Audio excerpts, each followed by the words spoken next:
मैं यहाँ अपनी वेडिंग ड्रेस और जूतियाँ रिटर्न करने आई हूँ। दिखाइए। ओहो हो, इन जूतियों पर तो स्क्रैच है। डिजाइनर शू है ये, आपको रिस्टोरेशन फी पे करनी पड़ेगी। अब रेस्टोरेशन फी पे करनी होगी मतलब? पहनने में हल्का स्क्रैच लगना तो नॉर्मल बात है। अरे मैडम, शादी का माल है, हमें आगे भी तो रेंट करना है। ये निशान वाली जूतियां अब कौन रेंट करेगा? इसका बाजार में भाव देखो आप, 10,000 पे करने पड़ेंगे आपको। 10,000? क्या मजाक है? मजाक आप कर रही हैं हमारे साथ। पे नहीं कर सकती तो शादी की ही क्यों?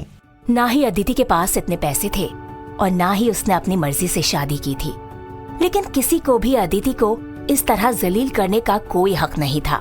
पैसे ना होने की वजह से अदिति इस वक्त बेइज्जती सहने के लिए मजबूर थी। घर जाकर वो पैसे मांगना नहीं चाहती थी।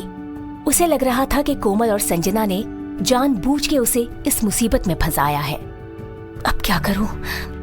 अभी तो मेरी सैलरी भी नहीं आई, सब माँ के इलाज में खर्च हो गया।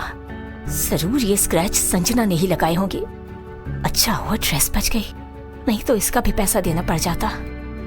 किस मुसीबत में फंस गई मैं। मैम जल्दी पे कीजिए, और भी कस्टमर्स हैं। अंकल, ये भाड़े की जूतियां मेरे बीवी के पैरों में आना डिजर्व नहीं करती। आप जरा वो वाला आपका लेटेस्ट माल दिखाइए ना।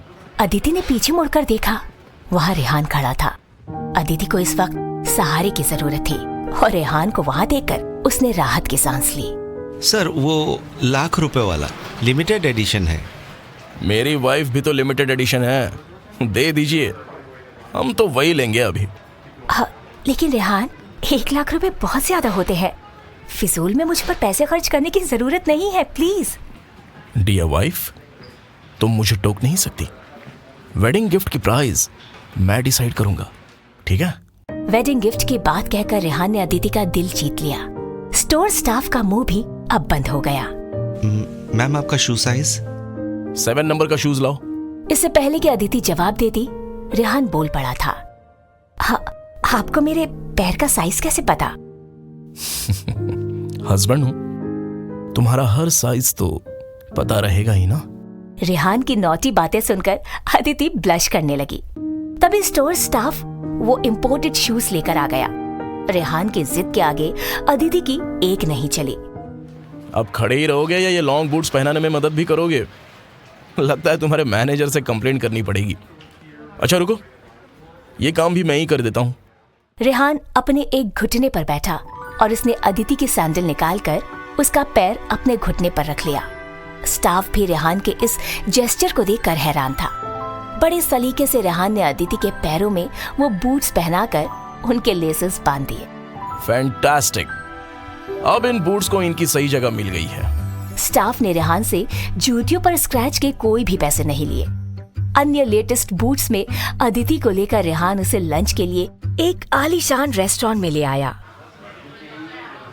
ऐसा नहीं लग रहा कि छुट्टियों के दिन चल रहे हैं?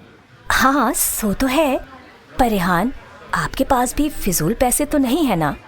पहले ये बूट्स, अब ये डेट। हम किसी स्ट्रीट कॉर्नर पे भी तो कुछ अच्छा खा सकते थे ना?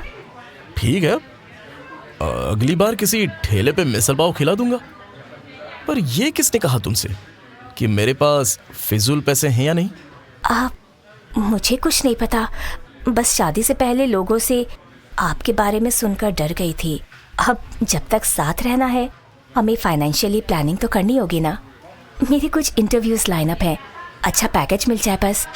एक बार पैसा आने लगेगा, मैं आपको फुल सपोर्ट करने लगूंगी। तो तुम्हारे कहने का मतलब है कि तुम मुझे सपोर्ट करोगी? जी हाँ, इतना तो कर ही सकती हो ना। तभी अदिति के फोन पर उसकी माँ के मेडिकल बिल पे करने का मैसेज आया। मैसेज देखकर अदिति परेशान हो गई। अदिति के चेहरे को देखकर रेहान समझ गया कि कुछ तो बात थी। अदिति इंडिपेंडेंट और स्मार्ट होने के साथ साथ खुददार भी थी। उसने रेहान को भी अपनी प्रॉब्लम के बारे में कुछ नहीं बताया। वो बहाना मार के वहां से निकल गई। रेहान भी सोच में पड़ गया कि अचानक इसको क्या हुआ। वहीं कपूर हाउस में संजना की खुशी का ठिकाना नहीं था। उसके हाथ में एक महंगा ब्रांडेड बैग था। वो बैग के साथ एक के बाद एक सेल्फी लिए जा रही थी। तभी अदिति घर के अंदर आई। संजना, पापा कहाँ हैं? पापा तो नहीं है अभी। वैसे यहाँ क्या कर रही हो? देखो, पापा ने ये बैग गिफ्ट किया है मुझे, 50,000 रुपए का। सो प्रिटी ना? हाँ, वेरी प्रिटी। वैसे तुम्हारे ये बूट्स भी काफी अच्छे हैं। कहाँ से लिए? कितने के हैं? रेहान ने दिलाए हैं। कीमत जान के क्या करोगी? ओह, एक दिन में ही तुमने उसे जोरू का गुलाम बना लिया। देखो संजना, मैंने तुम लोगों के कहने पर उससे शादी कर ली। तुम लोगों ने प्रॉमिस किया था कि शादी के बाद 10 लाख रुपए दे दोगे। प्लीज वो ट्रांसफर कर दो, मुझे माँ का ऑपरेशन जल्द से जल्द करवाना है। पैसे देने की बात सुनकर संजना का ध्यान उन बूट से हटकर अदिति पर आ गया, लेकिन उसे समझ नहीं आ रहा था कि वो अदिति को क्या जवाब दे। तभी संजना की माँ कोमल वहाँ आ गई। सही कहा अदिति, हमने प्रॉमिस किया था कि हम तुम्हें पैसे देंगे, लेकिन हमने ये नहीं कहा था कि कब देंगे। हो जाएगा माँ का ऑपरेशन, ऐसे नहीं मारेंगी वो। इतनी जल्दी क्या है तुम्हें? कोमल की बात सुनकर अदिति का खून जल गया। उसका मन हुआ कि अभी उन्हें तमाचा मार दे। वो समझ गई थी कोमल और संजना उसे धोखा देने की कोशिश कर रहे हैं। जल्दी क्या है? आपको पता है ना कि ट्रीटमेंट के लिए कितने पैसे खर्च हो चुके हैं ऑलरेडी। अभी कितना इंटरेस्ट भी देना है मुझे। मैं लिटरली कर्जे में डूब चुकी हूँ। तो डूब जाओ, ये तुम्हारी प्रॉब्लम है, हमारी नहीं। संजना, मैंने तुम्हारे लिए रेहान से शादी की है और बदले में तुम्हें मेरी यही प्रॉब्लम सॉल्व करनी थी। रुको, मुझे तुम लोगों से बात ही नहीं करनी। पापा कहाँ है? मुझे उनसे अभी मिलना है। तुम्हारे पापा बिजी हैं, कोई तुम्हारी तरह खाली नहीं है यहाँ। किसी भी वक्त मांगने चली आती हो, जोंक की तरह हमारा खून चूस रही हो इतने सालों से। मैं खून चूस रही हूँ? मेरी माँ जब पापा से अलग हुई थी तो उन्होंने उनसे एक पैसा नहीं मांगा। मैंने खुद अपने दम पर स्कॉलरशिप से अपनी पढ़ाई पूरी की है। चुपचाप मुझे मेरे पैसे दे दो, फिर मैं यहाँ से जा रही हूँ। और जल्दी पापा को बुलाओ। अदिति ने अपनी बात खत्म ही नहीं की थी कि अचानक कोमल ने अदिति के गाल पर जोर का तमाचा जड़ दिया। तुम्हारी हिम्मत कैसे हुई मुझसे इस तरह ऊंची आवाज में बात करने की? चलो निकलो यहाँ से, अभी के अभी।